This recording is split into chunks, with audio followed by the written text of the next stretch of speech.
Start.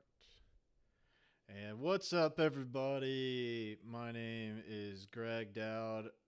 I am your host of the Meadows and Acres podcast.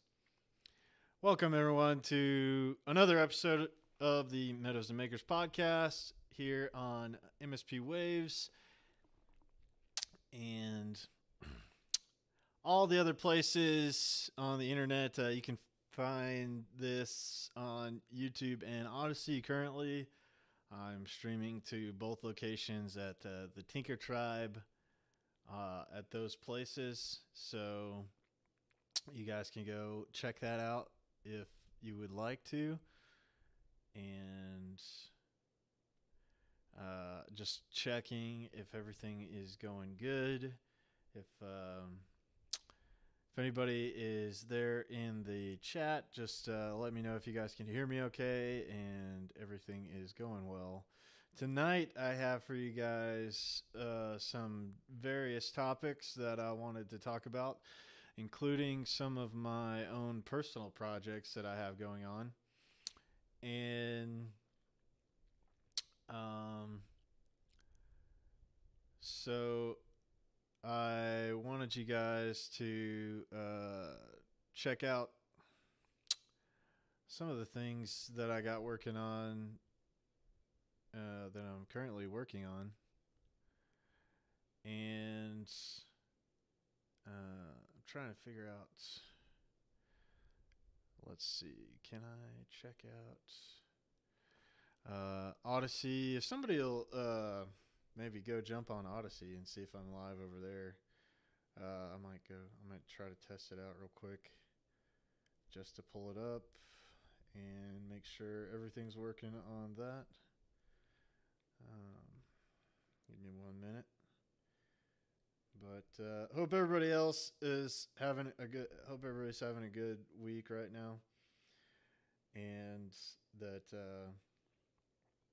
looks like that comes up. So looks like everything's working well. So, all right, guys. A little bit behind on my preparation for tonight's show, but got different projects going right now, and been a lot of fun to work on. That over the weekend, I went and retrieved a frame that I worked on with my buddy Robbie a while back, and so this frame is the frame for the Urbanite aquaponics system, and it was built a while back, and it was sitting on my property, and I was able to go down there. I went down there recently, and I went and retrieved it. So over the weekend, I was working on that, and I was what else did I get accomplished over the weekend? We still got the chickens going on in incubation right now, and it looks like T minus, I don't know, maybe 7 more days until I might get some chickens hatching out. So I'm getting pretty excited about that. I have new little chicks to take care of. So to get prepared for all that, I'm going to have to do a few more things, like get out and make sure that I have feed for them, and that I have everything set up so that they can, be ready to get going right off the bat. So I got to get all that set up. I've got some heat lamps that I need to go get some bulbs for the heat lamps, and then I need to make sure that I have a little feeder for them. Make sure I get their crumble feed, and then I need to set up a little water for them. So a few more things to do before the chicks arrive. Make sure that I have everything in place. I've got their little brooder set up that I've got to work on, which is just going to be a a box for now, a little box, a cardboard box. I'll keep them inside until they get old enough where I can transition them out to the new chicken tractor I built for them. So let me show you guys a couple of pictures of the urbanite system that I was talking about. And this weekend, I've got our local group, Freedom Cell group, that we're going to get together and actually work on the system. So we've got all that going on. If you guys are watching the stream uh, outside of the Discord, then I've got the pictures pulled up of the incubation going on, and then here's the picture of the urbanite system that I moved, and I'm gonna have to do some work to it because some of the wood rotted here, some of the plywood rotted on the frame, so I'm gonna have to pull that wood out and then replace it with some new plywood. And then I'm gonna have to do a few things, buy some of the materials to put it all together. But yeah, I've got it loaded on the trailer right now. We're gonna be pulling that thing. I'm gonna be pulling this thing up to the makerspace this weekend, and it'll be kind of a demonstration of aquaponics and this particular design for like the urban aquaponicist. So, so yeah, I want to probably paint it up. I'm gonna spray some bleach on it, replace some of that plywood, and then we're gonna work from the plans that I have from Robbie and at his website, DIYaquaponic.com. And we've talked about that before with Robbie coming on the program and everything, but let me remind you guys of that right here, where you can download these plans. I will be updating you guys on the build after we get this thing fully built, but that's been a project on my list for a while that I've been needing or wanting to tackle. And now that I have a place that I can go with the makerspace, that that it can kind of rest there for a while and kind of be a demo, and hopefully get more people interested in aquaponics and be able to kind of spread the word about this, because it is a really cool thing, with food prices and everything going crazy right now. Robbie, I think, is really ahead of his time in getting into aquaponics. You can do this stuff. You can do this stuff inside if you need to, and that all around is just a really good way of kind of rapidly growing plants, even getting plants started. So that's one thing that's going on right now is kind of preparing for the spring planting. And so, if you had a little system like this that you kept in a garage, or you put in your basement, or you have it in your backyard somewhere, you'd be ready to get some starts going for the spring, and that this system would help you do that, because you can kind of just direct sow the seeds into the media bed. So yeah, DIYaquaponic.com. We will be working on the project and giving you guys some updates on it. And I'm going to try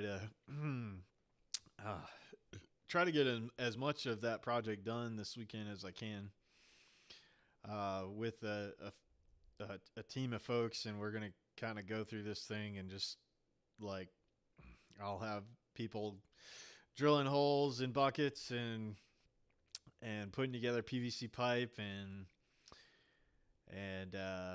doing the damn thing. So this is one of those things that's been something that I've wanted to get done for quite a while, and now I'll have the opportunity to do it. So yeah, everything was looking okay at the property there down in Crane Hill. As you guys know, I've talked about there was a theft at the property a while back. Everything seems to have calmed down since then, and everything's running well. So let me do something real quick and share this out to folks. So let's see. Go ahead and tweet that out. Let me go to my YouTube and get that all tweeted out as well. So I've got a live stream. Should have a live stream going. If it's actually, well, it doesn't show that the live stream is going. But I wonder if it's playing in this other place. No, it's not. But there's other places where it should be streaming, but it looks like it's not for some reason, or at least I'm not seeing it for some reason. All right. Give me a second here. But what's up, Crimson Clad? Good to see you. Thanks for being here. No worries. I appreciate you coming to hang out every time I do a show. Right now, I'm kind of lost a little bit actually, because I'm trying to see if I've got my live stream going out there, but I don't see. Oh, okay, that's why. I don't know why it did that, but it set it to unlisted, and let's do this, and why did it do that? Oh, okay.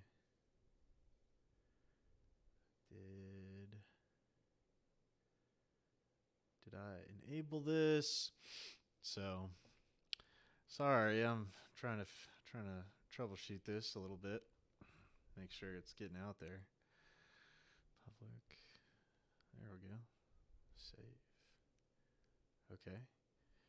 Okay.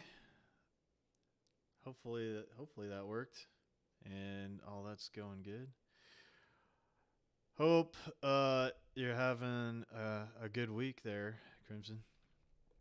So, I was just going over a few of the projects that I got going on, and going to be setting up that Urbanite aquaponics system with the folks in our Freedom Cell over the weekend. So I talked a little bit about that. And in about 7 days, we'll have some baby chicks. I'll have some baby chicks if I did everything right with the incubation. And so pretty stoked about that. So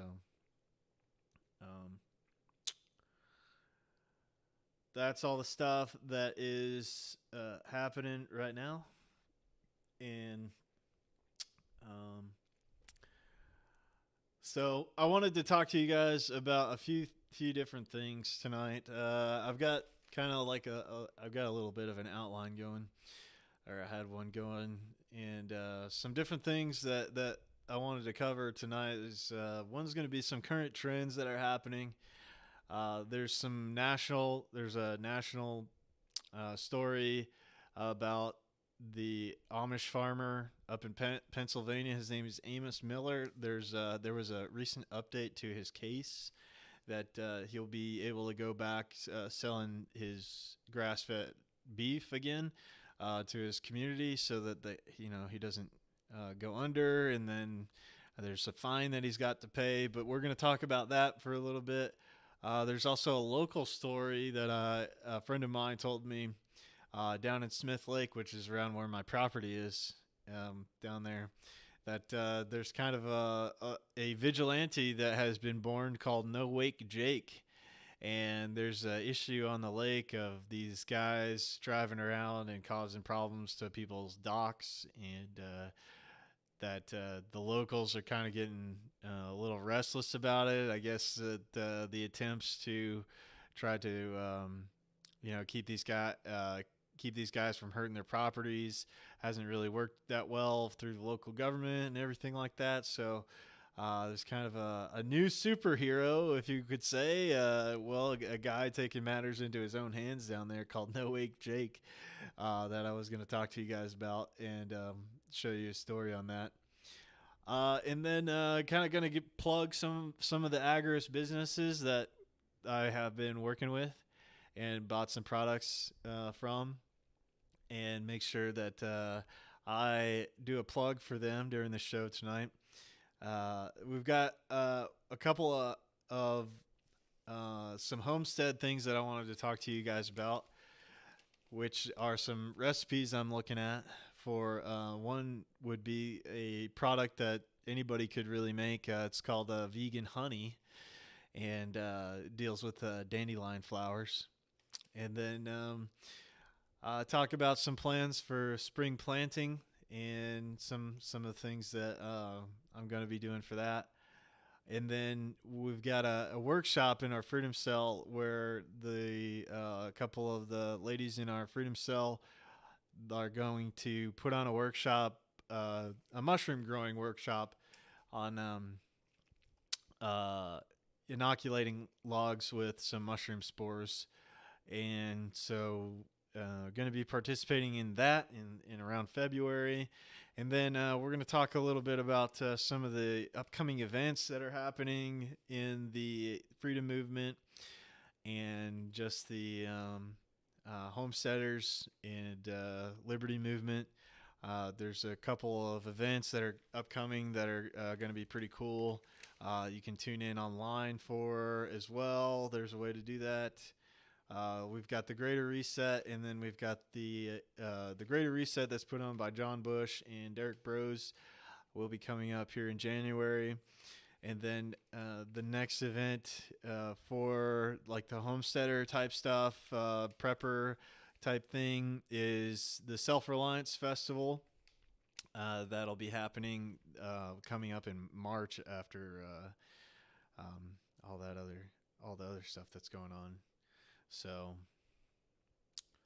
that's what we're going to talk about tonight. So I hope you guys are ready to strap in and listen to what I got to say. So starting off, I came across this story.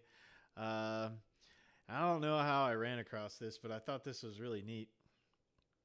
And it was a story, or maybe a recent article or something that came out that told me about this.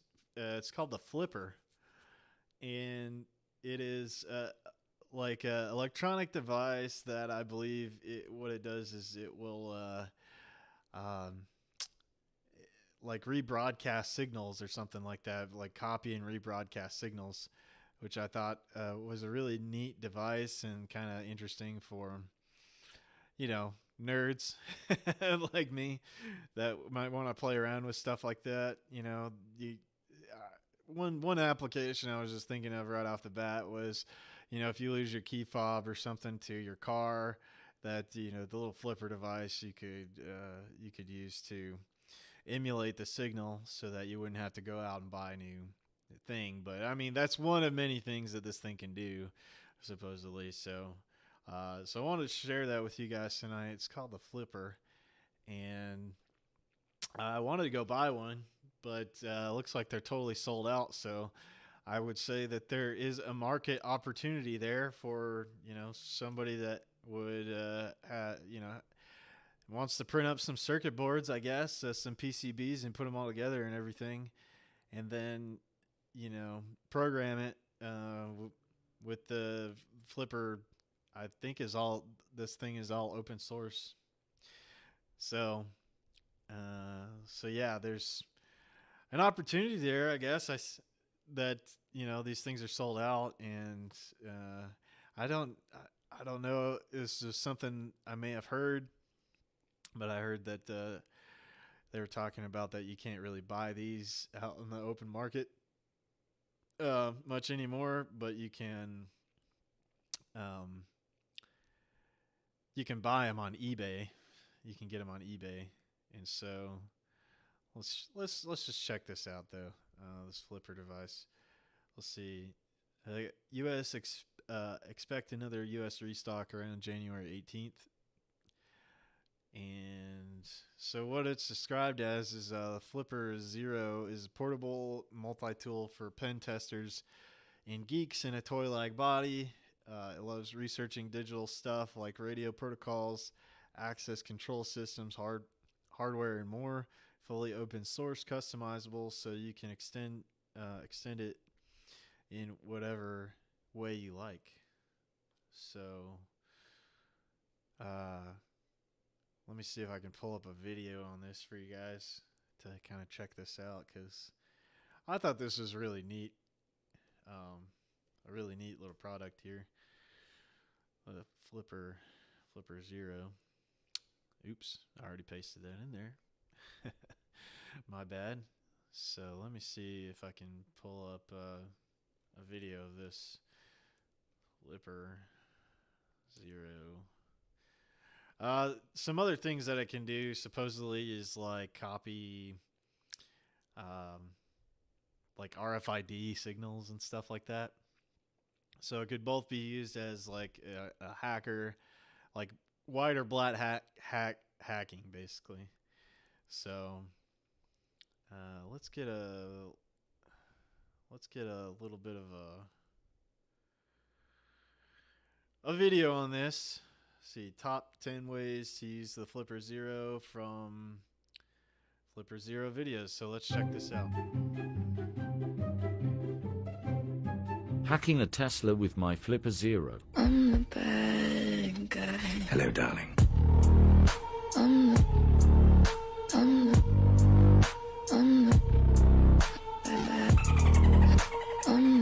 Drink all the booze, hack all the things. Drink all the booze, hack all the things. Drink all the booze, hack all the things. Got this vodka and this Red Bull, they still give me wings, so we drink all the booze, hack all the things. Drink all. Now somebody, anybody, everybody scream. Shalom Normak. I am showing some video of this hacking. It's like a little hacking device called the Flipper Zero, and they're just showing different ways you can use this device. Like they're getting into access points, like wireless access points, being able to open people's Tesla charging ports. Just some interesting things that these guys are doing with this little device that people have developed out there from these guys. It's called Flipper Zero.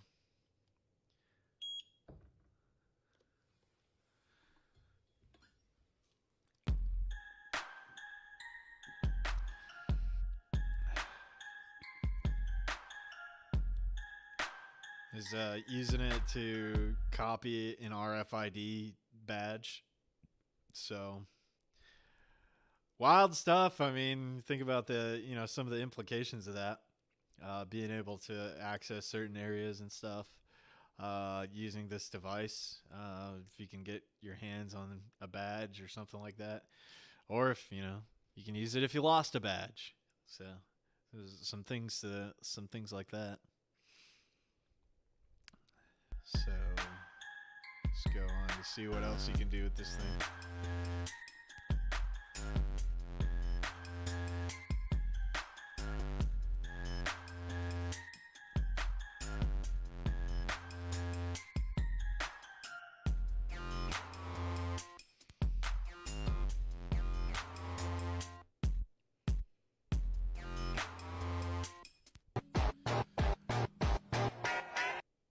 So I guess you can even turn on and off TVs in different places, like out in the public. I guess if you can.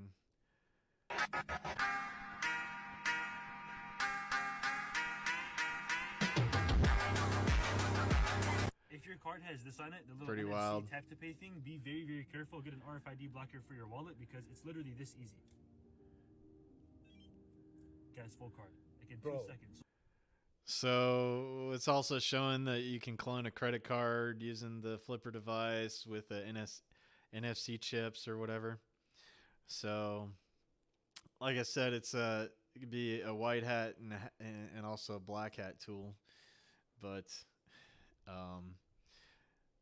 showing that you can read animal RFID tags. You know, let's see, open garages, garage doors. Let's see, emulate any amiibo. What is this about?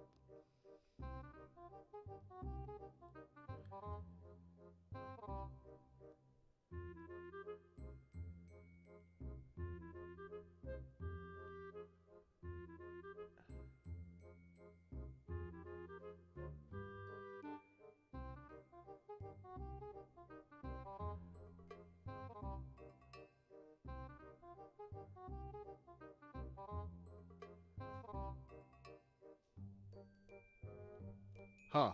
Okay.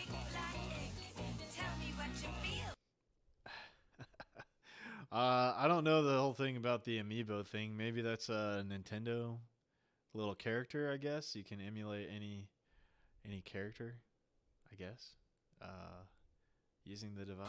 Tell me what you think. Is it cold outside? I'll be in New York with the gangsters. So when they get out and shoot you for a tandem.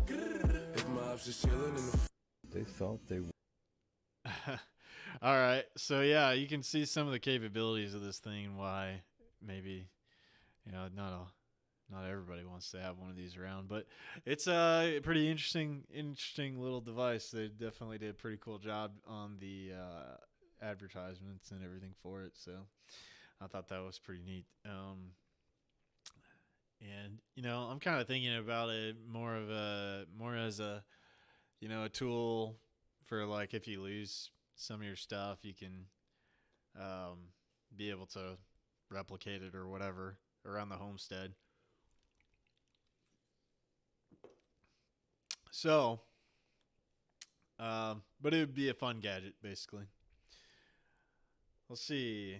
I wanted to share something from a solar project I've got coming up for my solar trailer. I'm going to be changing out my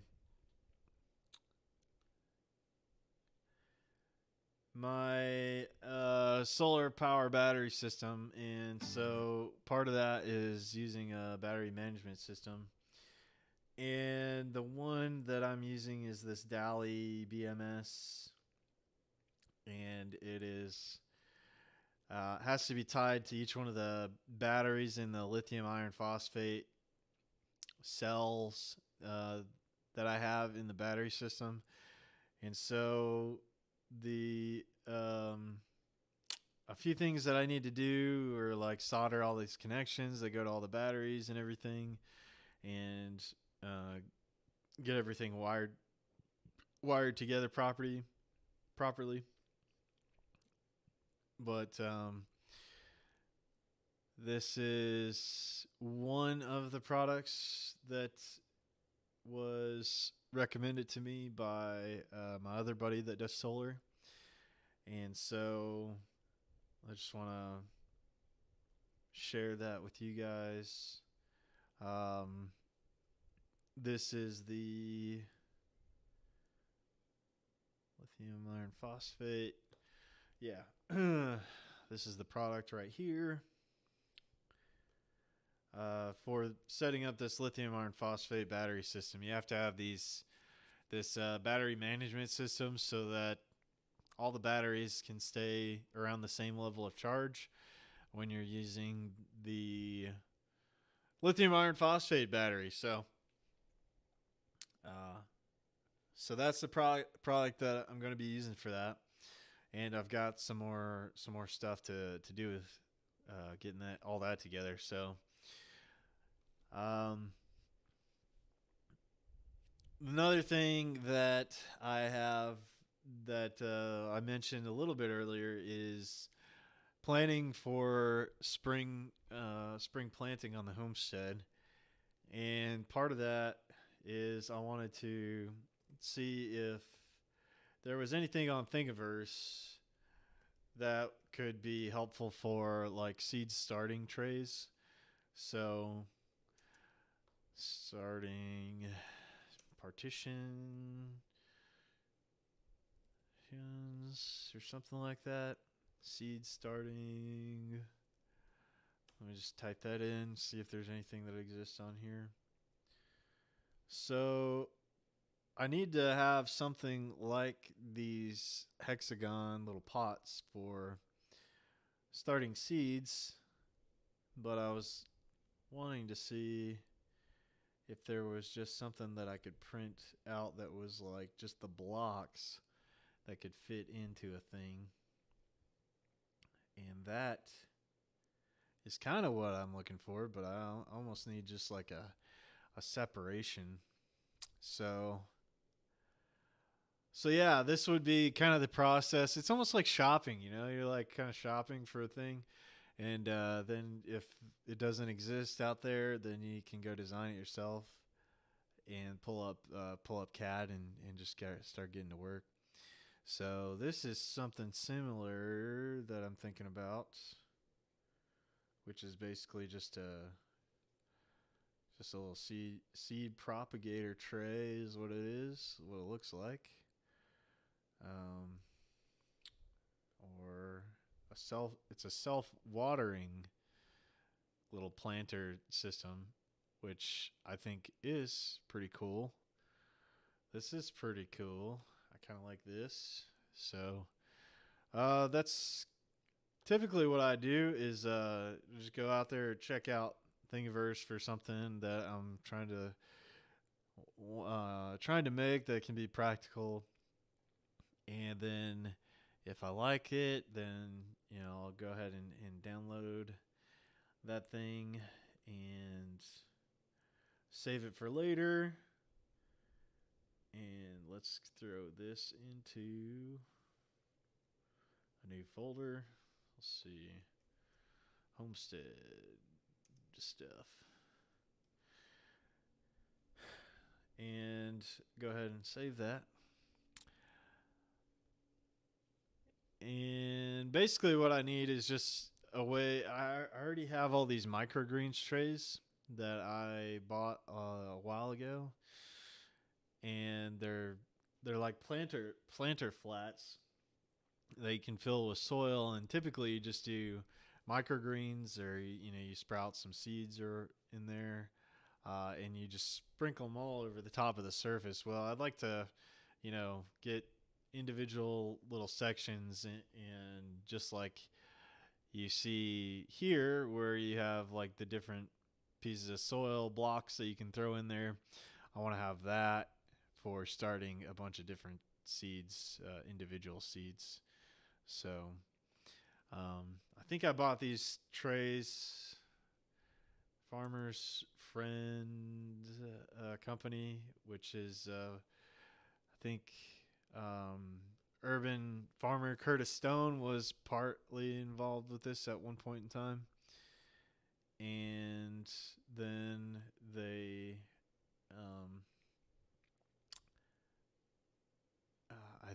I think he stepped away from the company, but if I could figure out what exactly, I can't quite remember what that product was called. I think they're like seed flats or something. Or microgreens trays or something. But anyway, that's what I'm trying to do, is build a way to make all those individual plant seed starting guys.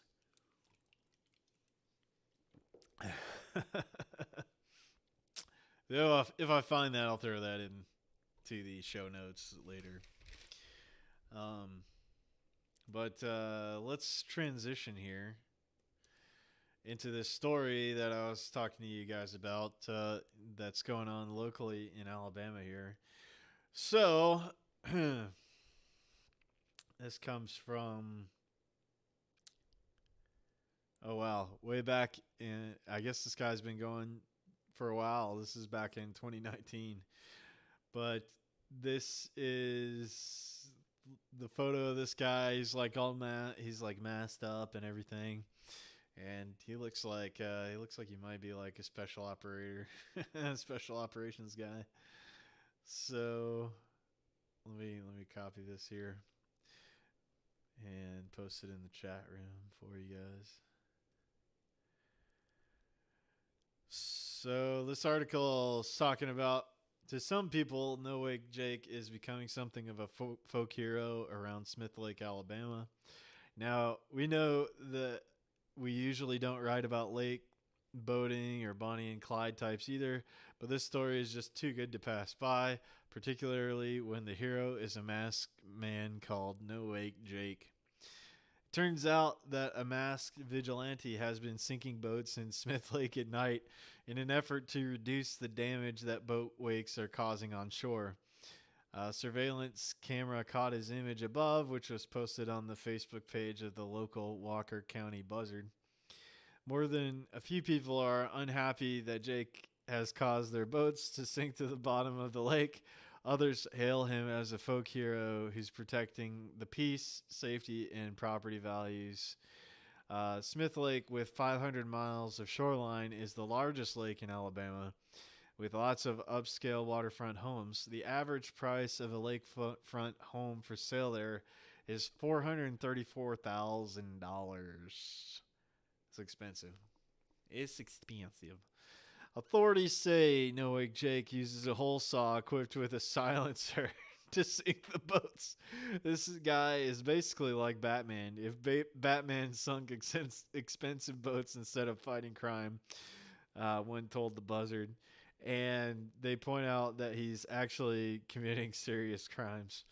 Meanwhile, some residents have hung banners on their docks with messages reading, "Go, No Wake Jake, go," or "Sink one for me, Jake." And 47 residents have formed a committee urging Jake to run for sheriff in 2022. So, interesting story that I came across recently, and because one of my dad's buddies has some property down there, and was telling me about this guy. Basically, the situation as he described on the lake was that they have to have these interesting like suspension docks that go out into the water of the lake, because Smith Lake is not a natural lake. It's a dam project that dammed up this whole canyon area. And so Smith Lake is actually probably one of the deep, it's a super deep lake because of the canyon depth, and that it is also one of the cleanest lakes in the country, I believe, because of there's the water that feeds the lake comes from a wilderness area, protected wilderness area that is to the north. And so yeah, all that water, it's untouched basically by humans, and just wild, water coming out from this wilderness area. So, that's the interesting thing that I wanted to share tonight is kind of a current trend, is like, kind of hearing stories of, this is one story of, some local people having to take, I guess, justice into their own hands. So the way it was described to me, the issue is that some of these boaters are going by and, they're not really regarding the creating so much wake that it's destroying these guys' docks basically, and they're having to put in a lot of money into these docks to keep them repaired, and uh, they've approached these people trying to get them to slow down and stop making wakes, and then people are just being jerks, and so it's one of those things where if just people just respected each other and didn't try to destroy other people's property, then things would be fine. But there's some people just not really respecting that, and so people are kind of taking it into their own hands. As is one story that I think is interesting to cover. So, kind of a sign of our times, I think. And I gotta tell you guys, I was listening to the Grand Theft World podcast earlier today, and if you guys haven't seen the latest Grand Theft World, I highly recommend going and watching it. He had Dr. I think his name is Albert Hoff, but Dr. Hoff, he wrote a new book entitled I think it's like what really happened with Wuhan, or let's see, the truth. I think it's called The Truth About Wuhan. And this guy was connected to Peter Daszak of the Eco Health Alliance company. And Andrew Huff, Dr. Andrew Huff. And this is the book right here, How I Uncovered the Biggest Lie in History. In the interview, he was basically saying how they were sending money over to this Chinese lab over there under this money from the NIAID, which is the something, what is it? Something for international development, and bringing the money through EcoHealth Alliance to do some of this gain of function research out in China. So, bombshell interview on that Grand Theft World, and big shout out to Richard Grove for being able to get that interview, because it's gonna be a real big thing in the future. And so I think grab yourself a copy of this book, listed at $26.99 right now, but go ahead and grab yourself one of these books. I'm gonna get one myself and give it a read, and come back and probably try to summarize it for you guys. But it is interesting, because some of the information that I've been looking up around that is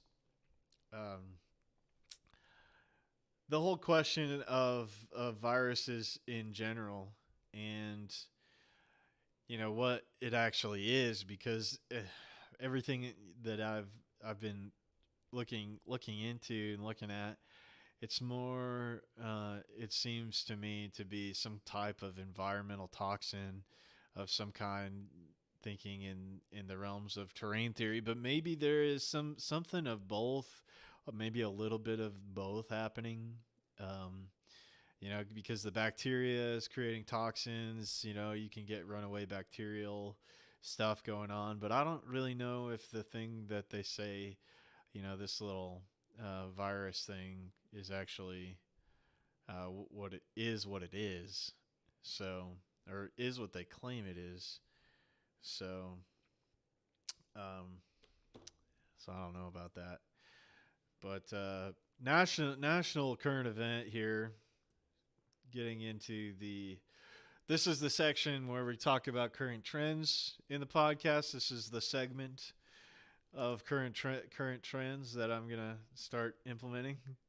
So welcome to the current trends segment. or current events and trends, let's say. So Amos Miller, this there was a recent update to what happened to the Amos Miller case, and I was able to come by this in one of our Telegram channels, and I'm going to see if I can. I'm going to see if I can locate that real quick in my Telegram channel, because they posted an article um, in one of our group chats, and I think here we are. Return to now, 2022. This, I think, is the most recent article, and let me go ahead and let me share this on Twitter, and then I can pull it up for you guys. So, this is an interesting case because this guy had a private membership association that I have talked about on the past as being like one of the solutions to, bringing yourself out of the public realm and putting yourself into the private realm. And well, I mean, they're still attacking people on the production of food, even doing their own private membership. And so, this is a big case because if they can get away or, cause Amos to stop doing this operation, number one, his family is going to starve because they're not going to be able, I mean, this is his whole livelihood. He's a farmer, and the guy, it would put him into basically subsistence living for himself and not being able to, support his community and everything. So, so it's a pretty big deal. So I've been following the case, and this is the most recent update as far as this case goes. So, U.S. Appeals Court says Amos Miller won't be spending Christmas in jail after all, drops $300,000 fine and allows him to sell meat again so he doesn't go bankrupt while a long-term solution is negotiated. So that would be the latest update of this story. And so let's go on to continue to read here. In what feels like a Christmas miracle, a major food freedom case took a turn for the best. The Amish typically shy away from publicity as a part of their humble religion, but Pennsylvania farmer Amos Miller decided the USDA's war against him and other small organic farmers is the hill he will die on, and is prepared to take his battle all the way to the U.S. Supreme Court if necessary. Good on him for. I mean, listen, you got no other choice. You got no other option here, in my opinion. The USDA, aka Big Ag, has been harassing Miller for years for his first sale of raw milk and now for his sale of truly raw meat. Many of us have become aware of the difference between raw grass-fed milk straight from the farm and the pasteurized garbage approved by the FDA, but not many of us realize that the expensive grass-fed raw beef we are buying at the grocery store isn't really raw. If it's USDA approved, it's been treated with antibiotic chemicals, which are not accurately labeled as such. To quote here, the USDA processing plants require the meat to be treated with a chemical cocktail of citric acid, lactic acid, and percacetic acid. Miller spokeswoman Anka Mayen told us on the phone call last night, it's not citric acid from oranges or lactic acid from sauerkraut. It's all created in a lab. It's a synthetic sterilizer that causes many health problems. Ironically, because Miller does not use antibacterial chemicals to sterilize his meats, the USDA considers it adulterated and convinced a federal judge to force him stop selling it several months ago. The judge also sentenced him to jail for contempt of court starting December 16th and was going to shut down his farm if he did not immediately pay over $300,000 in fines. But thanks to mainstream media coverage shortly after we picked up the story and public outcry, Miller has been able to raise enough money for a high-profile lawyer who's already striking home runs in the U.S. Court of Appeals. Amos Miller will not be spending Christmas in jail and is no longer facing imminent bankruptcy, said his attorney Robert Barnes in a video interview. Barnes also negotiated away a $300,000 judgment that was due immediately, leaving $55,000 in fines due over the next 6 months. Miller's contempt of court hearing has been canceled, and the case has been put in stay and abeyance. Barnes convinced the court to allow Miller to sell his meat that's been locked up in his freezers in the meantime, so his farm can survive economically while a long-term solution is negotiated. The long-term solution is to enact a custom exception plan that allows people to get the food they want and farmers to make it the way they want without the government overseeing it.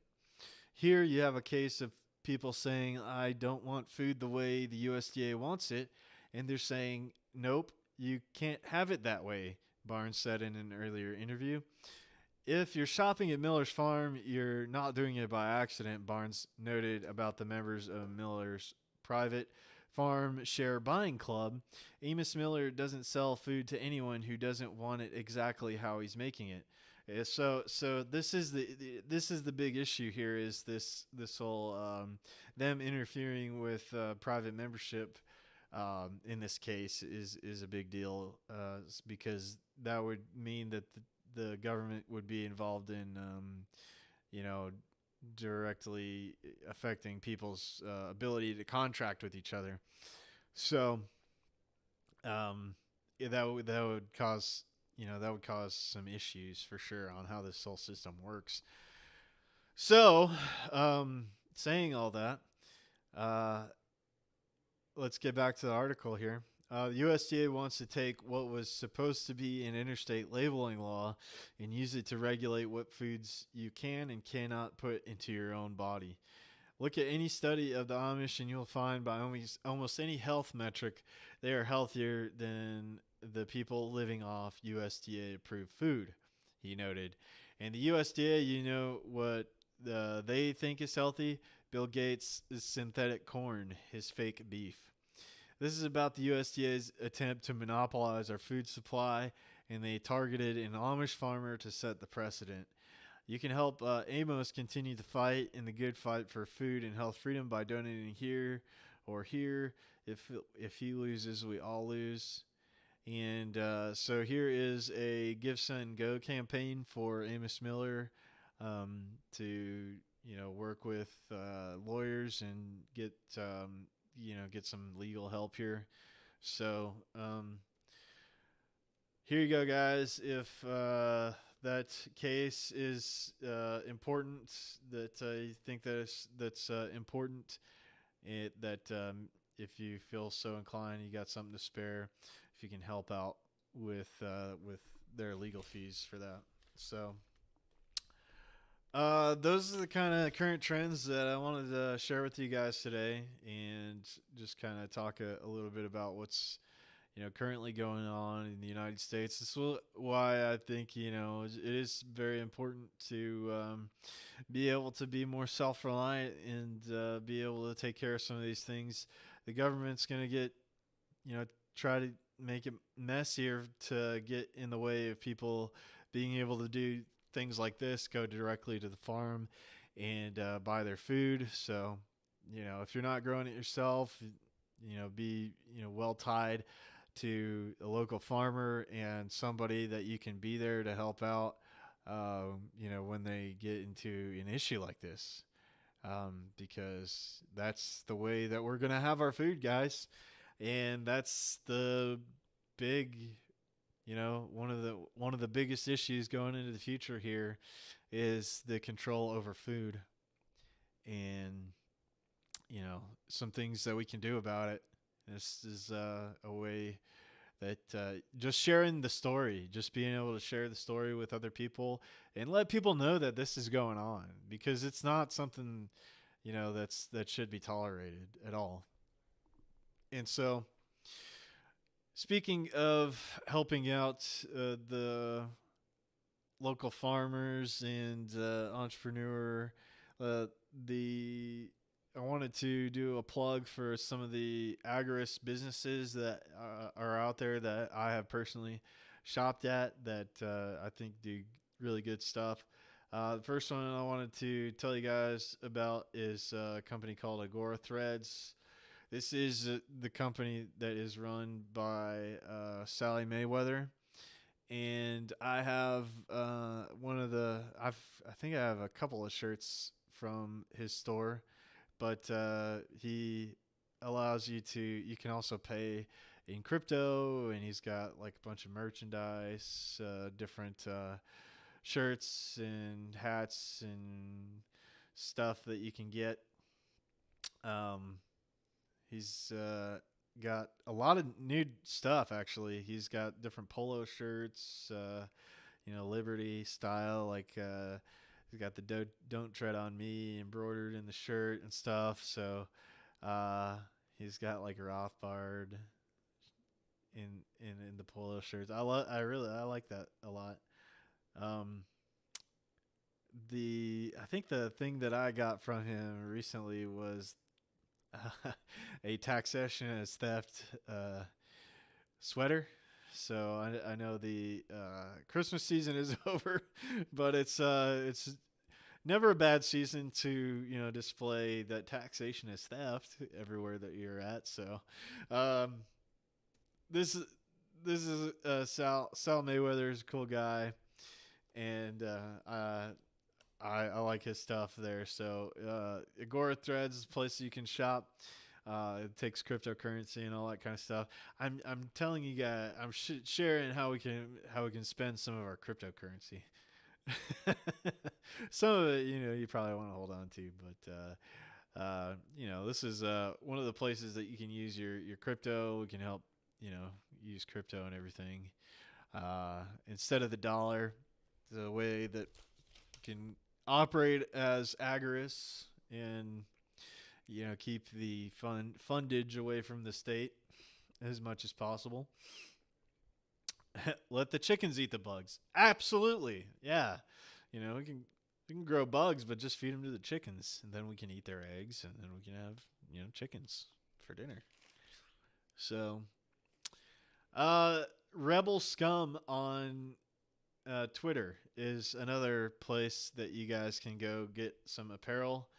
Her name, formerly known as Duality of Han, got banned. Her main Twitter channel got banned. So this is also Tard Wife on Twitter, but Duality of Han, formerly Duality of Han, she has a shop that she's got an Etsy shop, and she makes like some different handmade items, handmade shirts. She makes ashtrays with epoxy, rolling trays out of epoxy. She can do different mugs. She's got some cool Liberty stuff on here, and some different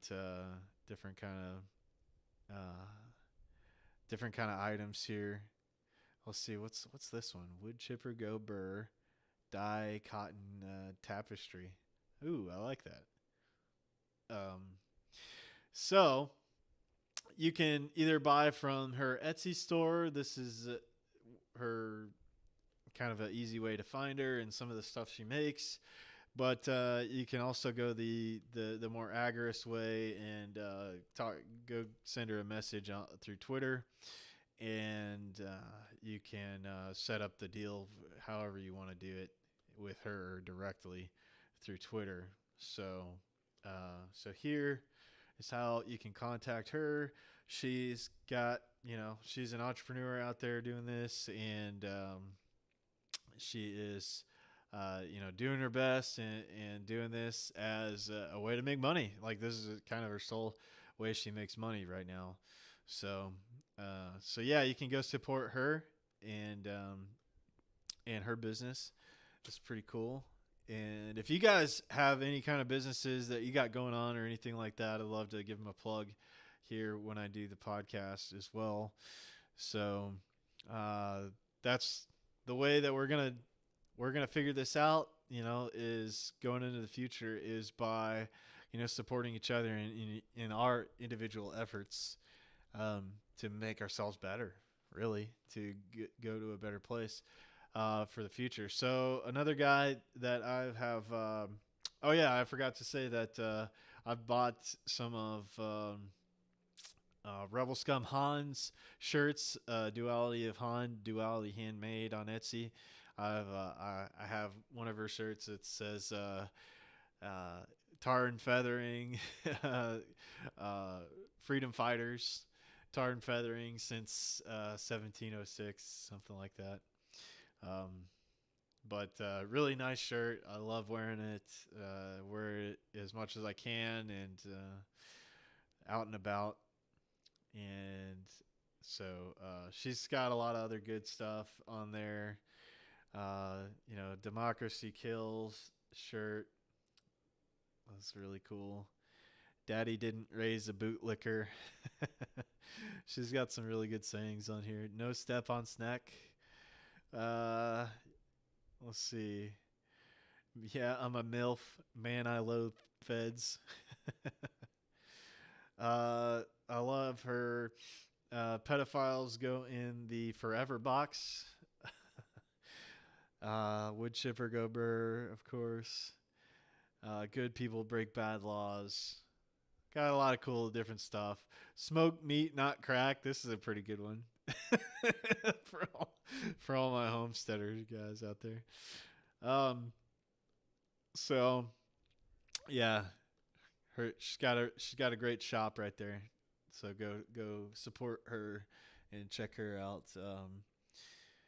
And then my buddy Agorist that I interviewed on the podcast a while back, he has a company called Agorist Acres, and he sells seeds for the next year, next season's planting. So he does like he shows here on his website, he does free shipping for orders over $20. So you can buy some seeds from him. He does accept cryptocurrency on his website as well. He's got a variety of different seeds here on the website, herbs, vegetables, and then he's got a little variety pack of stuff right here.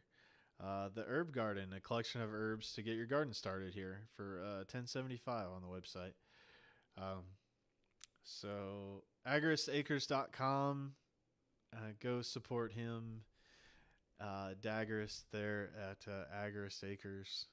So these are all guys that I bought from, and I like their stuff, and I want to talk to you guys and keep sharing that kind of stuff. The last here is, I almost forgot, Liberty Under Attack. Also has several products on his website, including some publications, and it's something that I use that I have been using frequently now is the privacy phone, a de-googled Pixel 3a privacy phone, which he's calling the ghost phone.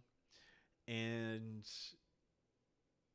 this has the ability to use a eSIM card using a company called Silent.link. And basically with this eSIM, you can have a phone number that's not associated with your name whatsoever. So it's not going to be associated with your identity, the SIM. So pretty neat thing. Been using it for a while. We've been playing around with a software called Session, and it is like a blockchain based encrypted messaging app. And all the other ones out there, they need your phone number for, like Signal. It's associating you with your phone number. You have the same issue with Telegram. You have that same issue. And so this app, it doesn't collect it's not collecting any of your metadata as well, or any personal information from you through the app. And so that's one of the cool things about that app, as opposed to some of the other encrypted messaging apps. And it's also decentralized, more decentralized than all like Signal and Telegram. So we have been messing around with it. There's bugs there's some bugs here and there from using the thing, but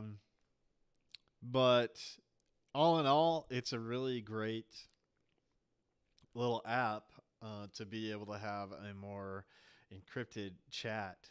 And you can also do voice and video with it, so you can do conference calls as well through doing that. If you read up on it, then you can learn more about it. But Shane Radliff at Liberty Under Attack Publications, if you'd like to get a more private phone, I highly recommend that from him. And he's got a whole bunch of other stuff here that they're set up laptops for you that are going to better protect your privacy. There's some, I believe, that are like Lenovo ThinkPads that were probably loaded with a Linux on it instead of the Microsoft software. So they're trying to keep these as accessible as possible to people. It might not be the highest end stuff right there, but it is, about getting people to be more private security practices. So yeah, Shane also takes cryptocurrencies as well. So give a plug out to all those cool folks, and I've bought products from all those folks, and I really like the stuff that they're selling. So shout out to them. Appreciate you guys hanging in here with me tonight, and shout out to Crimson and Jack and Normok hanging out in the Discord chat. I appreciate you guys being here. A couple other things that I wanted to share with you guys tonight. I'll go ahead and talk about some of the upcoming events that are happening. The most recent one is going to be the Greater Reset that's going to happen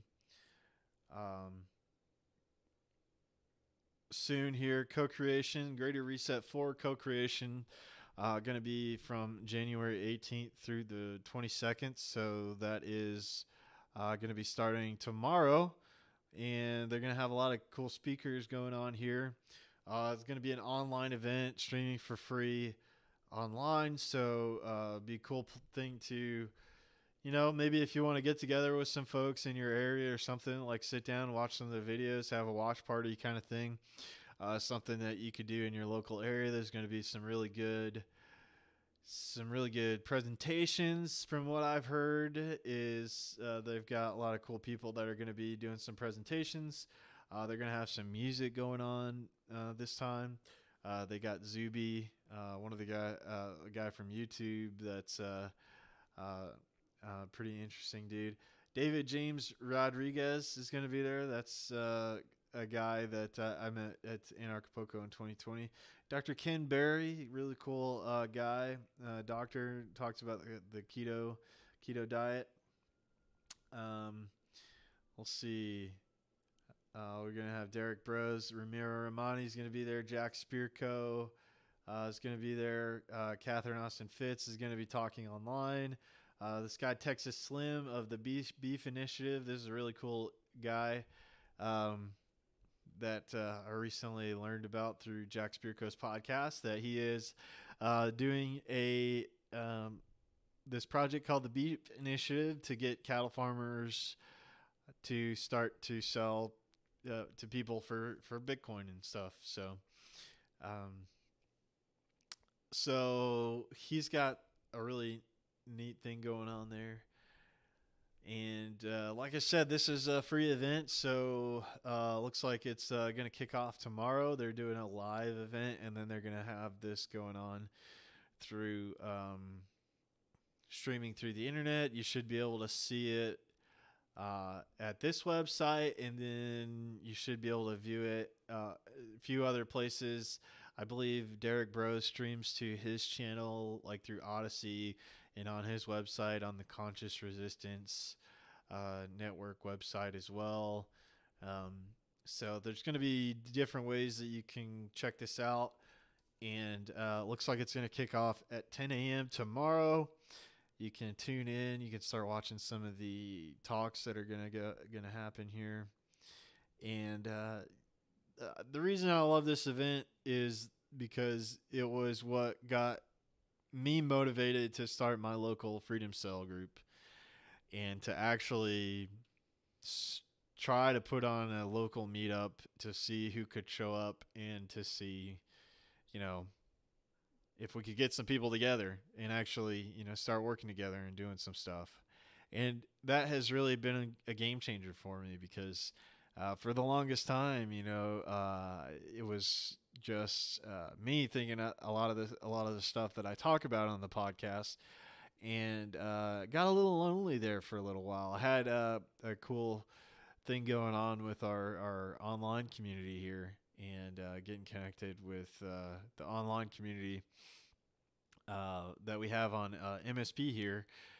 And that's kind of the only people I had in my life there for a little while, other than my parents, and then my friend that I met through going to Anarchapulco, and so yeah, I was kind of lonely there for a little while. I can't say that it was just me. I had a few other people that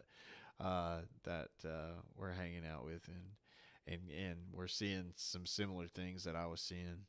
But anyway, this event was what kind of got me activated, got me started, and I think that they're gonna knock it out of the park with this latest one here. And it's really cool just listening to the speakers and taking in what they're all talking about. I know Del Bigtree is going to be there as well. He's a big proponent of fighting for the truth on all this health stuff. So it looks like he's going to be the closing talk for the first day, and then they're going to get into permaculture and food independence on the second day. This is another cool thing about it is, like, they're trying to focus on people. Like, how do you get started doing something? Like, one of the big things I think is just to get started on something, some kind of project or effort, and not let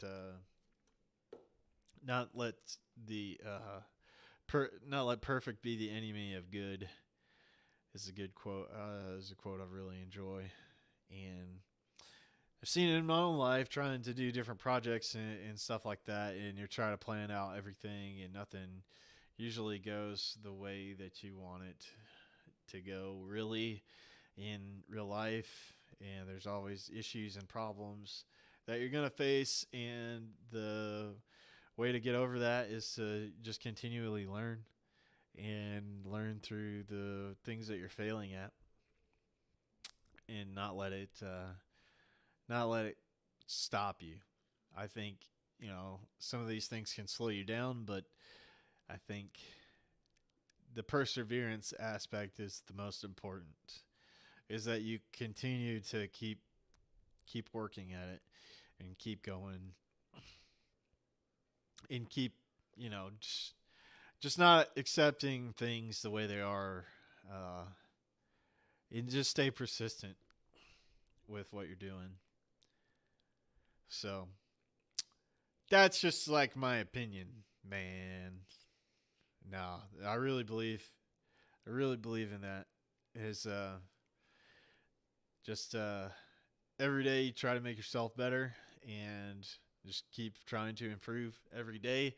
And so your improvements, so the world improves. We're all connected. And this whole reality is connected. We talked about it with Sec when he came on the podcast, and it's that butterfly effect. You know, what you do now reflects like a bunch of ripples out in time and affects all kinds of different things. It's like one of those where, it's like It's a Wonderful Life or whatever.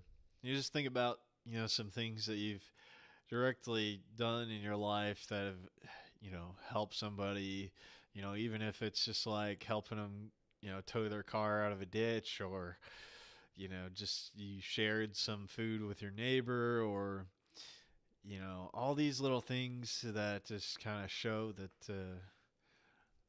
there's good people in the world, and, maybe you gave somebody that hope that things could be better. Maybe you gave somebody, uh, that was having a bad time and in a bad place. Maybe you gave them a little bit of a motivation or inspiration that humans can be pretty cool. So,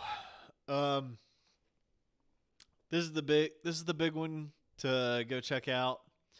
Like I said, starts tomorrow. I just wanted to make sure everybody was aware this was happening, and it caught up with me too. I thought it might have been another week from now, but it looks like it's starting tomorrow. So let's see. On the 20th, they're going to be talking about algorithm and parallel networks, which is something I'm probably going to be watching all day long. But he's got some great guys on here. Paul Wheaton, like I said, David James Rodriguez. He's a really great dude. I got to hang out with him a little bit in Mexico when I was down there. Derek, and then John.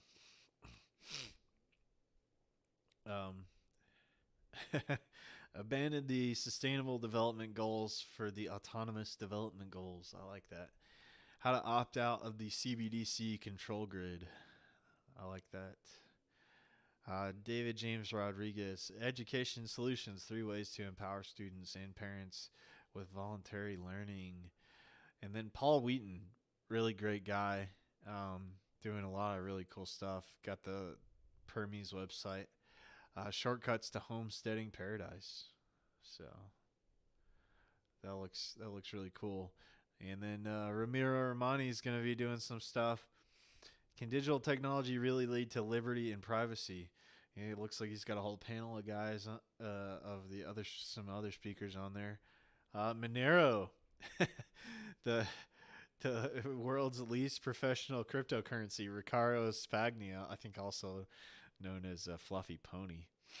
I'm going to be talking about Monero. So, cool.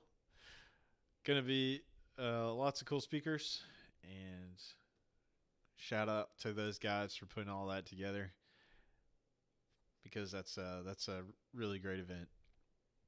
It's done some cool things in my life. The next one I want to talk to you guys about is the Self-Reliance Festival. They have a website for this now.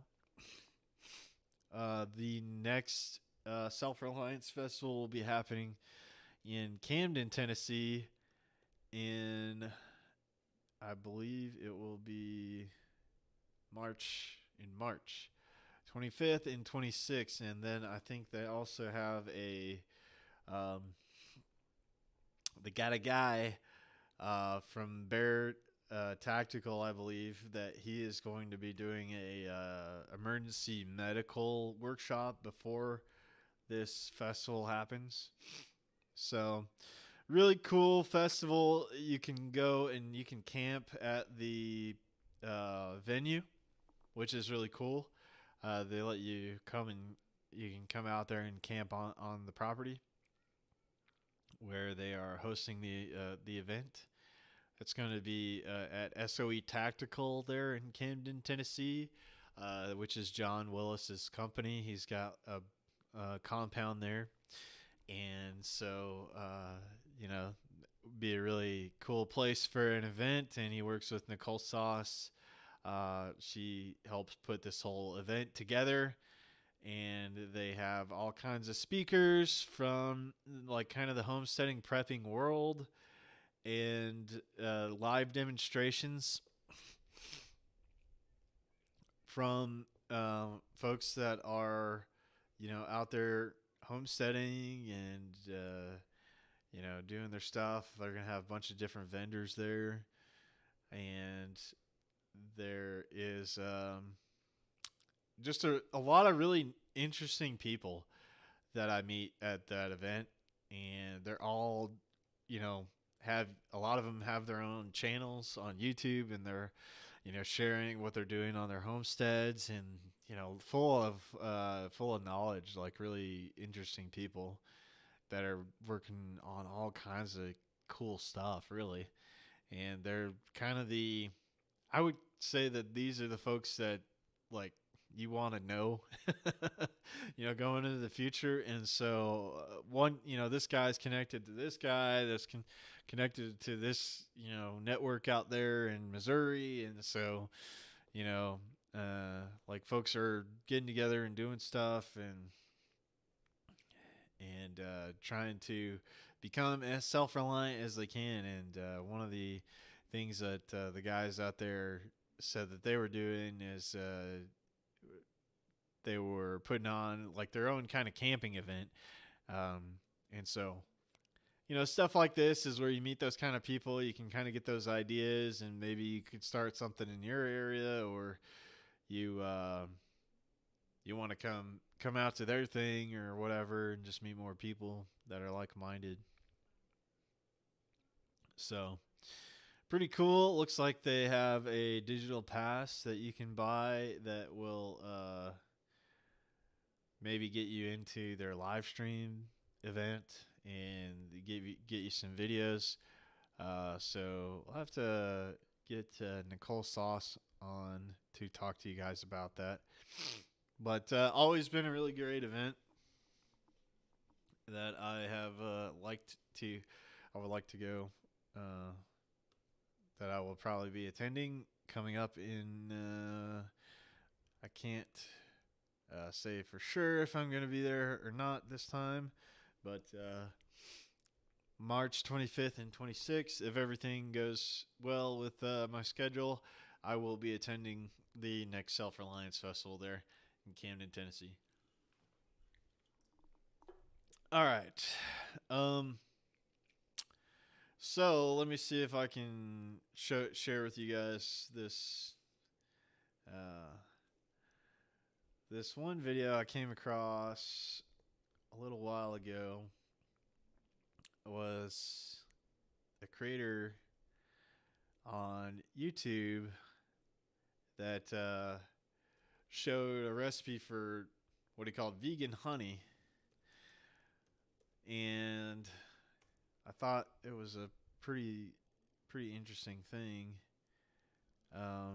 made with dandelions, and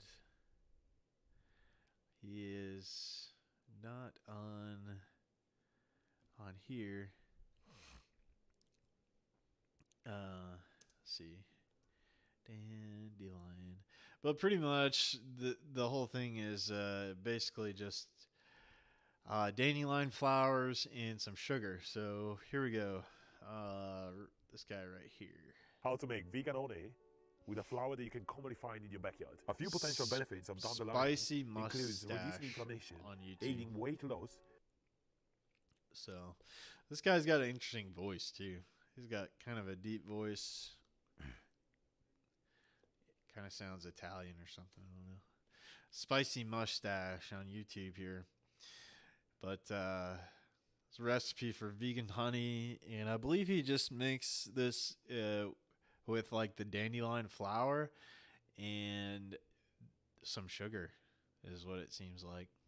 Reducing cancer risk and boosting the immune system. Dandelion honey is a good honey substitute for vegans or anyone who may have an allergy to traditional bees honey with a surprisingly similar flavor. You can from your backyard or forage them from the local park. I use 2 cups of dandelion's flowers without stalks. Soak petals in cold water for 5 minutes, then drain with a strainer. Place petals in a saucepan along with 1.5 cups of water and 2 organic lemon slices. Bring to a boil over high heat, then reduce heat and simmer for 15 minutes. Remove the pan from heat and let it infuse overnight. Strain dandelion tea through a cheesecloth. Weigh the liquid and weigh the same amount of sugar. Put the liquid back in the pan and add the sugar, then bring it up to a gentle boil for approximately 15 minutes. Store dandelion's honey in a sealed, sterilized jar at room temperature. It should keep for several months and you can enjoy it at any time. How to make vegan honey with a flower that you can commonly find in your backyard. A few potential... So dandelion honey, I guess. And I didn't know that people were allergic to bee honey, but I guess some people are. But anyway, I ran across that the other day, and I thought that that recipe was worth sharing. You know, it's just, I guess, a little bit of citrus and the dandelion, and then you add some sugar to it, and then you reduce it. And you have like a sweet, more natural sweetener thing with some of the health benefits from the dandelion, which has a lot of different health benefits. So, yeah, that was the other thing that is coming up in our group is we're going to do, we've got this workshop that a couple of the folks are going to put on that is going to be about inoculating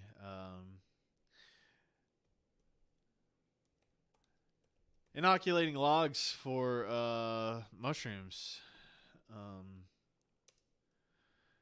to grow your own edible mushrooms.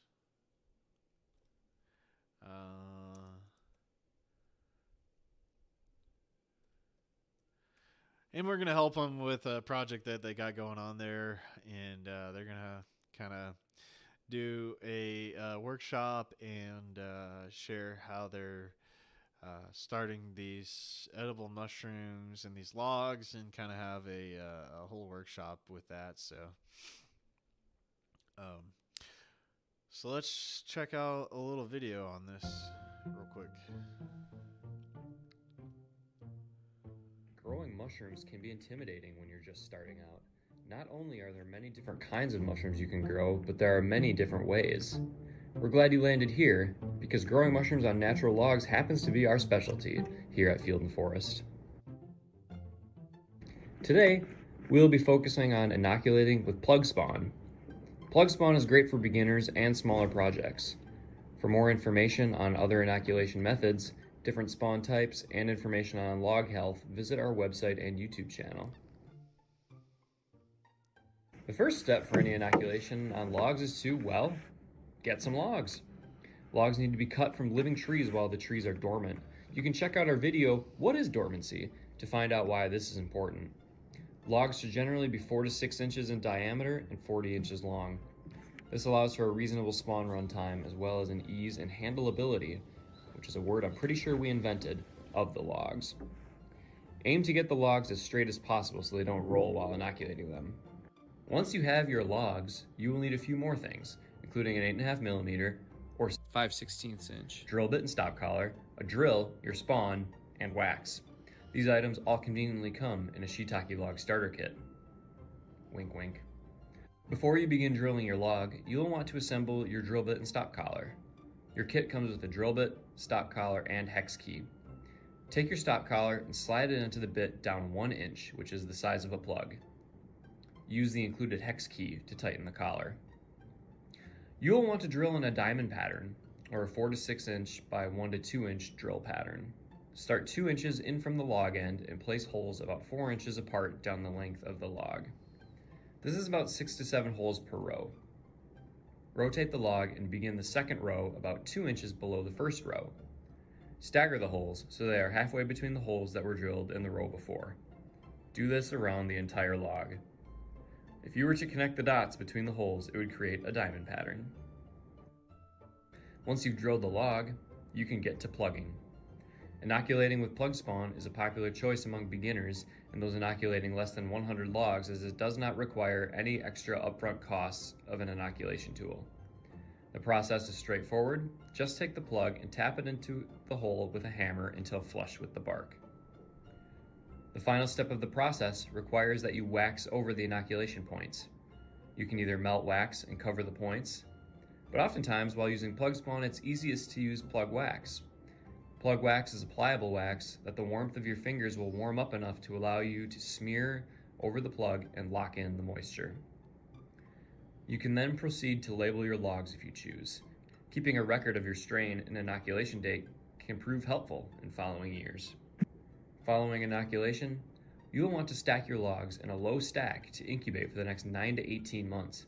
This timing is based on diameter of the log as well as strain.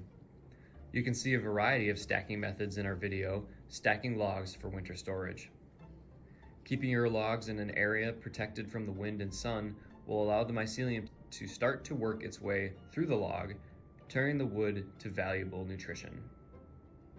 Speed of colonization depends on several things, including strain, inoculation rate, log size, and incubation temperature. Logs can also be inoculated and stored in a moderately cool spot indoors to get a jump start during the winter months. This is a nice option if you want to get your logs done before the busy gardening season starts. For indoor incubation, you will need a large plastic bag.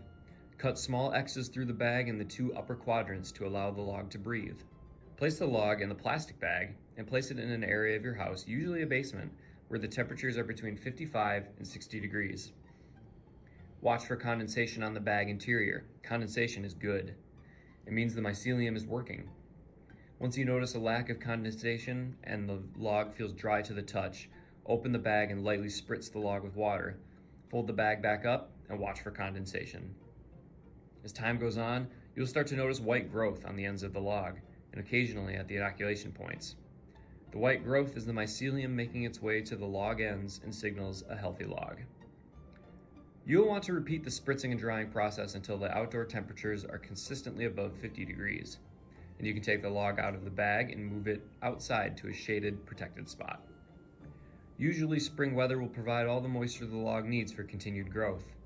Logs will fruit naturally later in the season, about 9 months after the initial planting. Good luck!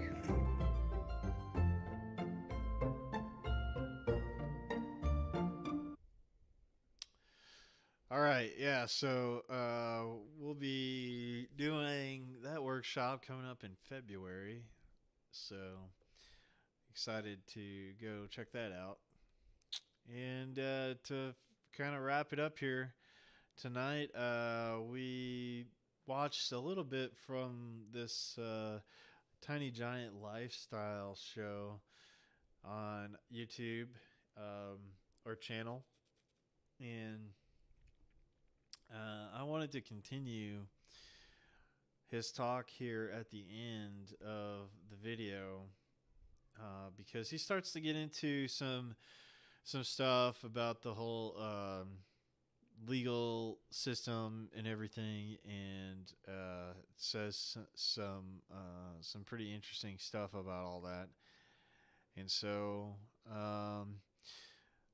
I think it was a really good talk to listen to. So I've got kind of like the last about 30 minutes or so of his broadcast that he did queued up here. So we're gonna take a little bit and listen to what we got to say with Tiny Giant Lifestyle here. He's the guy that's building all the cool stuff with Aircrete.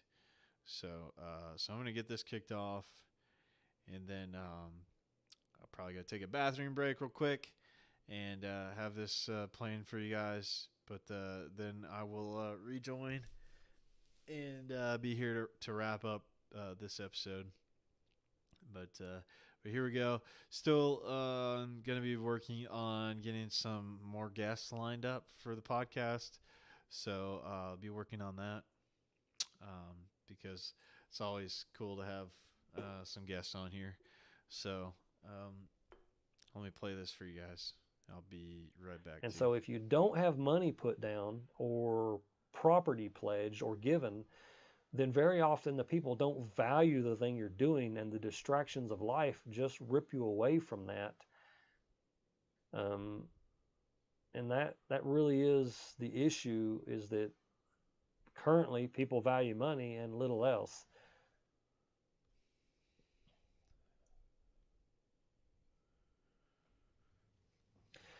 Yeah.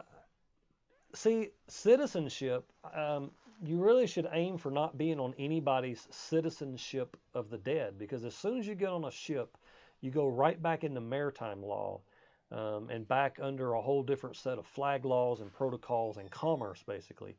But part of that is learning that your all caps name is a corporate name. It is a trust that was set up using your name, but it's not your name. Your all caps name, according to the Federal Code of Procedure, is your vessel. It's your transmitting utility as it might be filed with the Secretary of State. And that is something that we have courses that you can get done, is to capture your birth certificate name, have it copyrighted, assign a particular secretary of a particular branch of government to be trustee, and now you have power to enact things. And it's then that your actions matter. In fact, it's 80% mental, that if you can separate yourself and act accordingly, then everything else seems to straighten itself out. I mean, basically, you get the poo test from these people, and they will always challenge you 3, 6, or 9 times before they basically allow you to succeed without admitting you're right. That's what you'll always find when it comes to the system. But if you're unable to stand, if you don't know who you are, then you'll always be put back on the citizenship of the dead and sailed to the underworld, where you will be, flogged, stolen from, and tossed off the plank.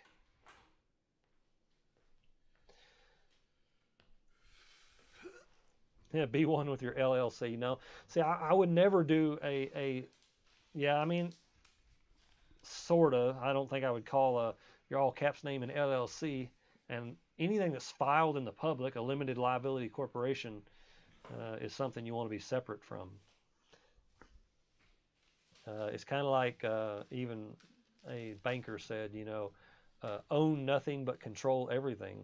It's a very true statement.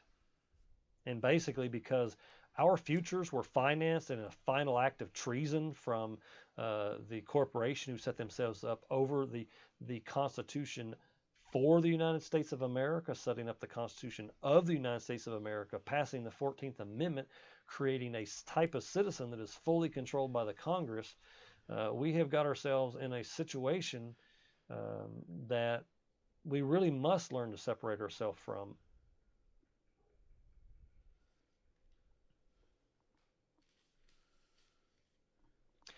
Well, you can challenge jurisdiction, Mark, whenever you're a national, but actually anybody can challenge at any time. However, there is a court case that says if you're a citizen, then they don't even actually have to entertain the issue, but you could still insist upon it.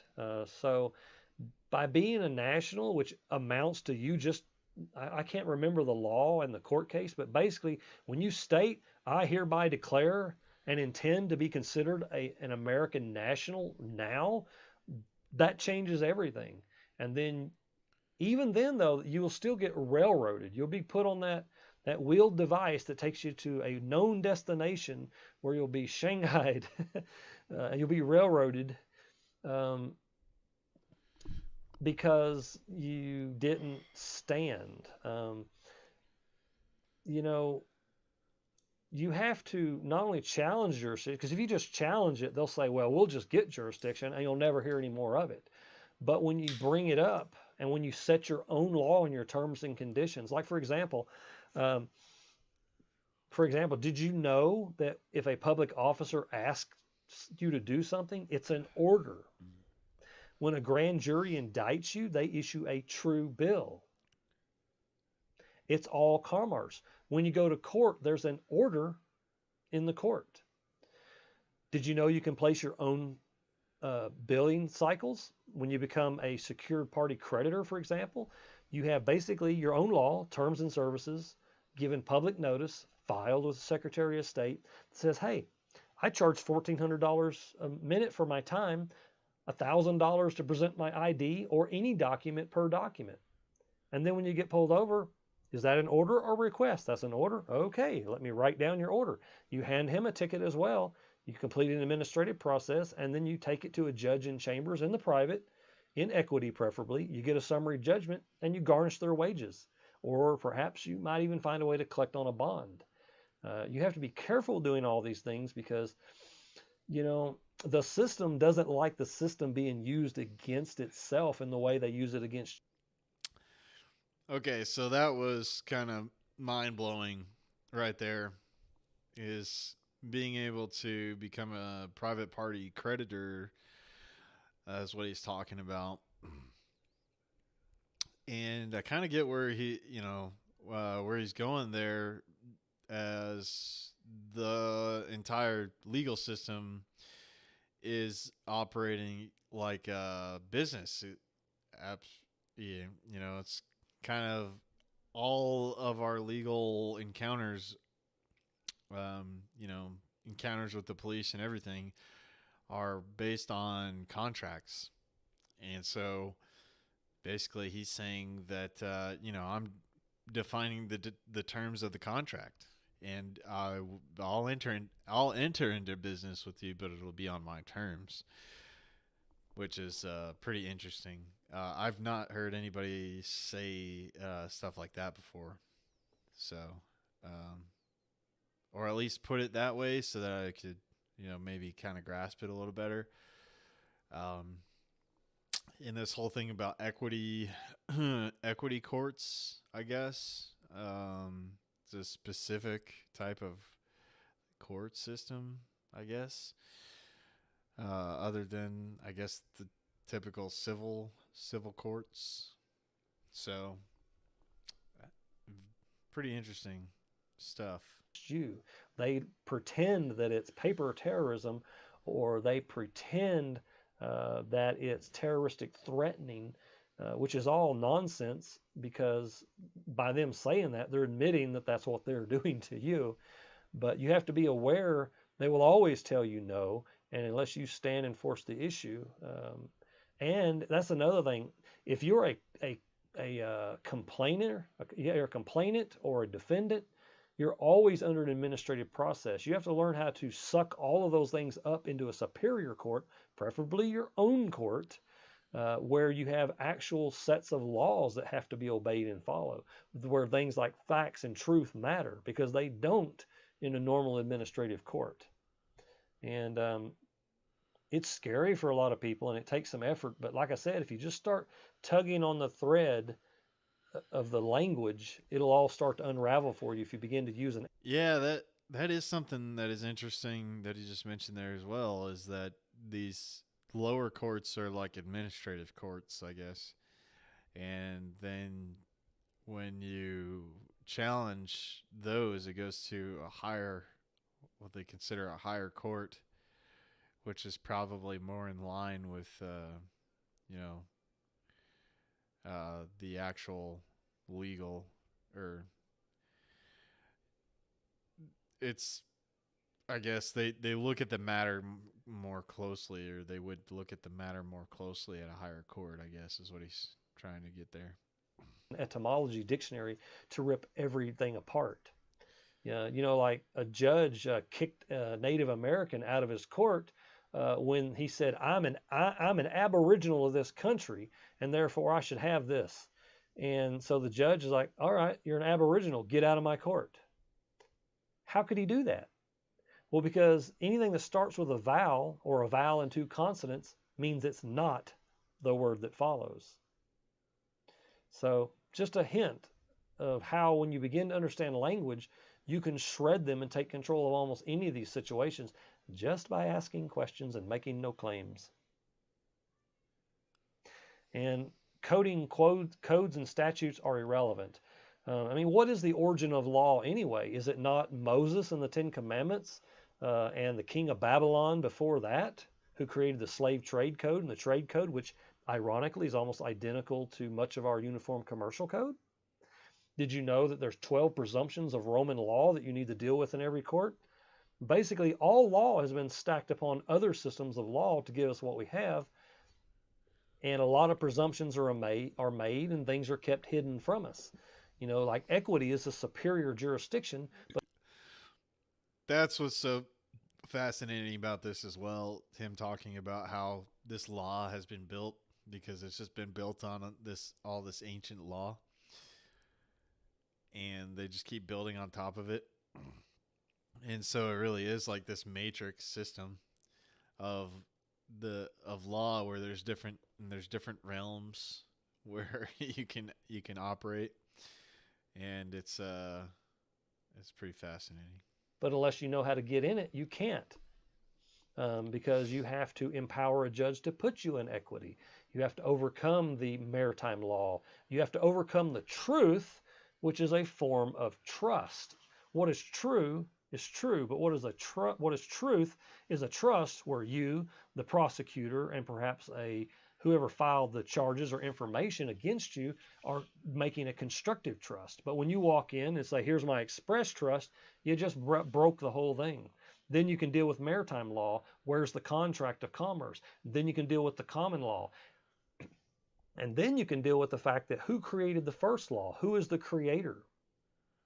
When you really get down to it, the real danger is knowing who you are, because the fact is that even if you believe in Scripture, which predates all of these other laws, what you find is, even in the book that everybody, even people who swear on the Quran, have a Bible underneath, and that is a 1611 King James authorized Bible. It's what they take their oath on.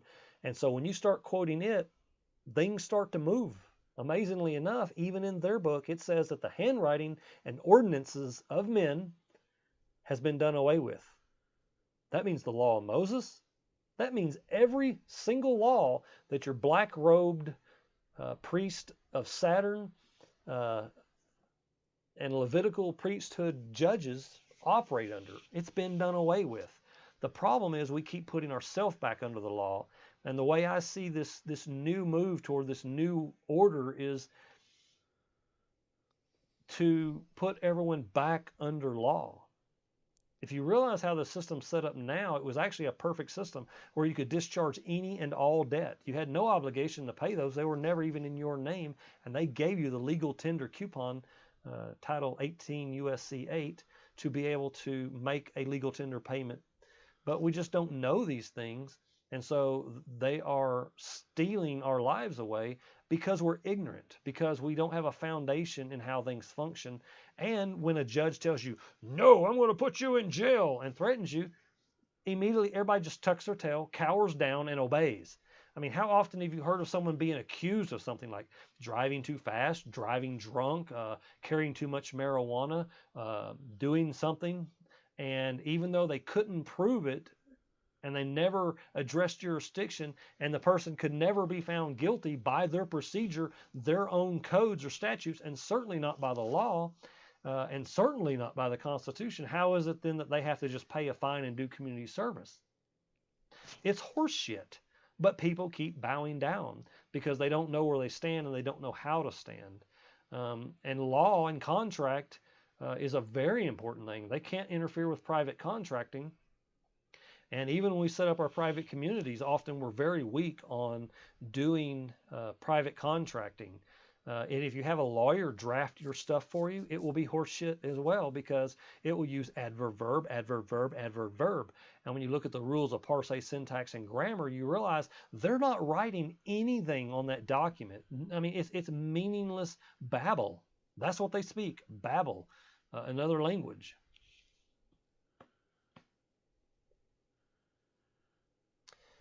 I hate to get off on that too much, but I do get a little bit passionate about it because I just hate to see people ruined over these issues that could just be dealt with if you just learned to write letters.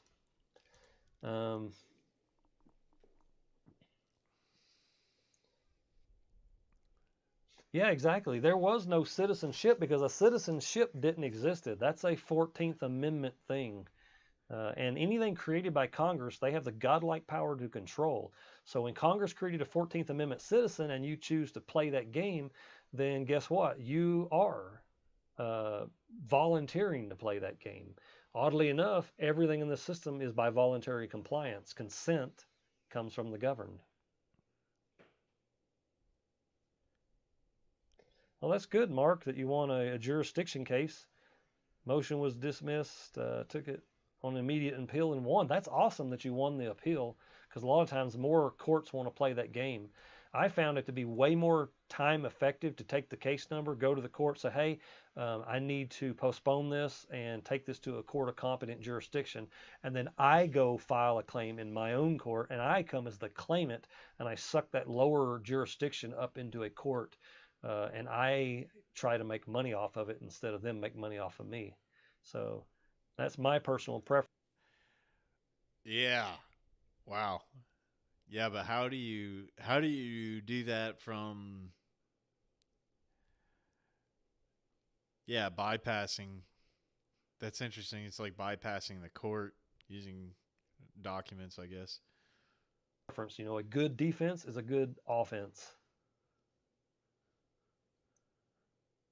Yeah, common law is actually inferior to equity in so many ways, and it can't deal with a lot of things. Ultimately, we want to realize that we want to be above the law.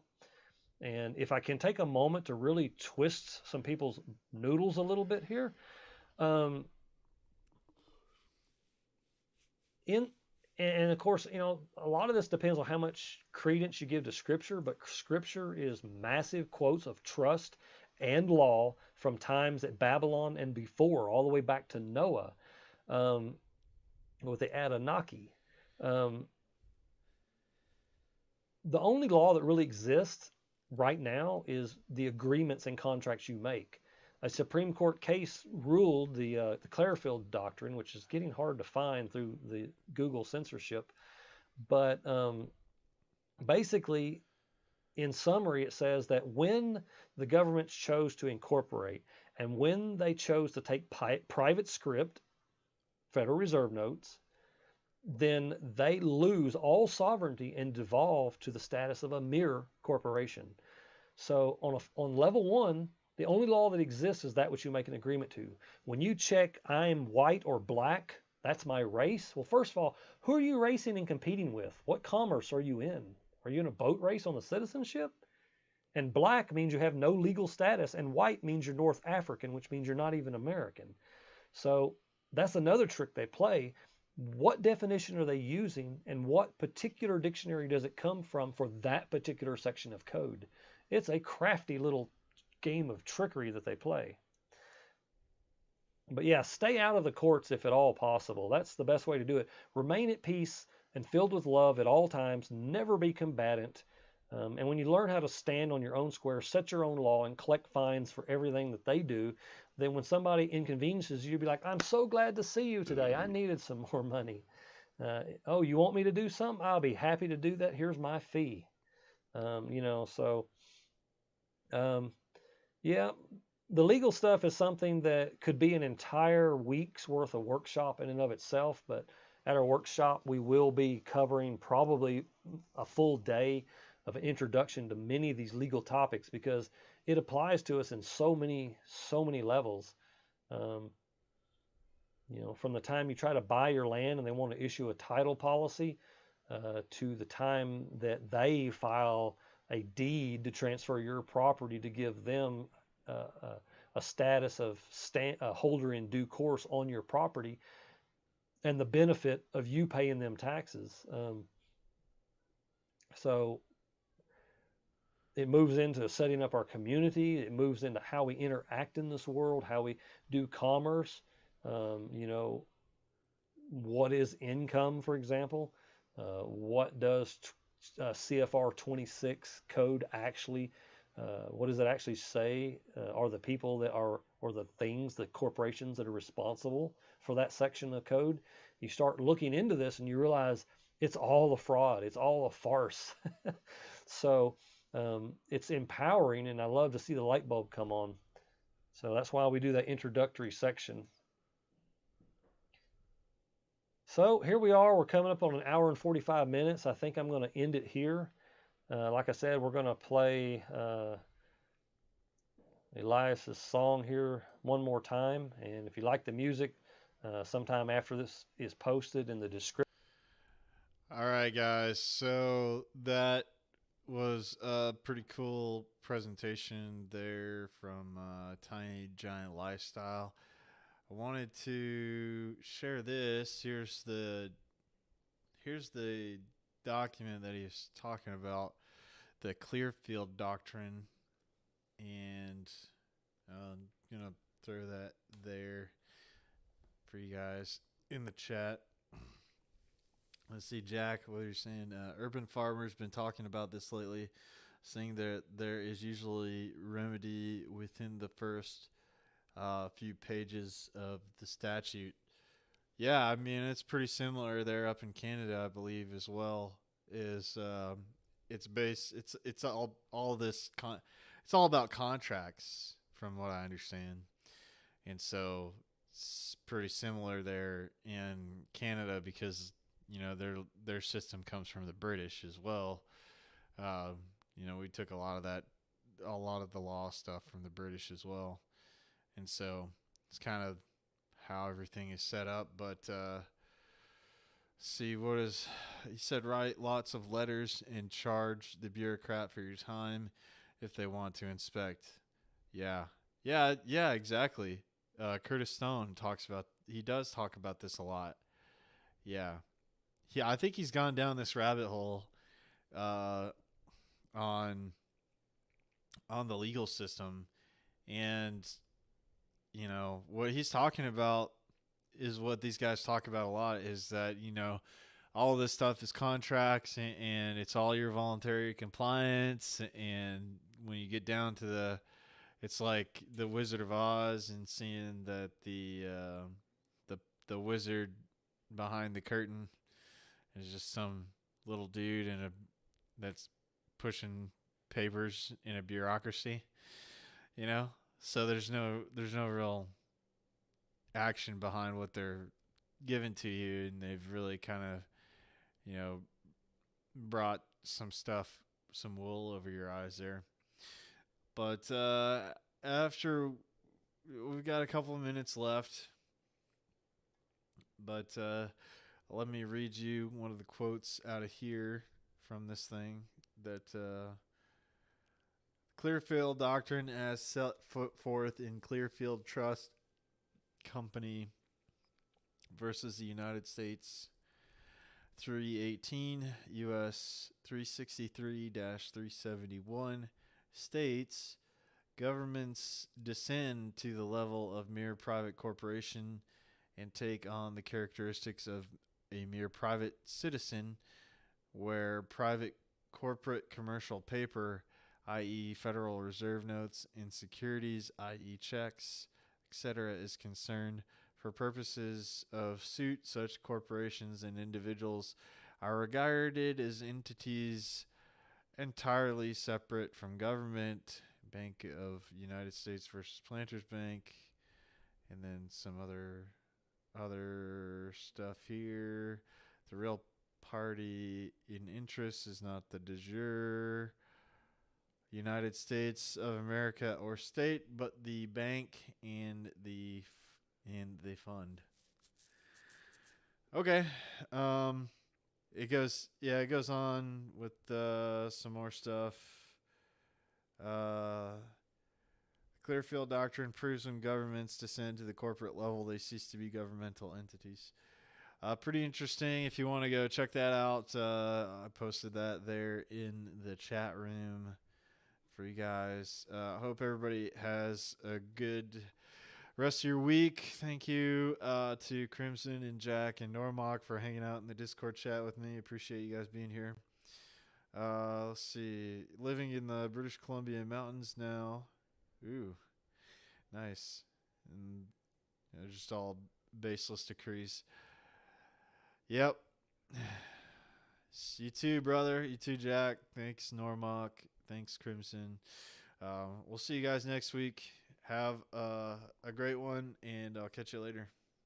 Peace, everybody.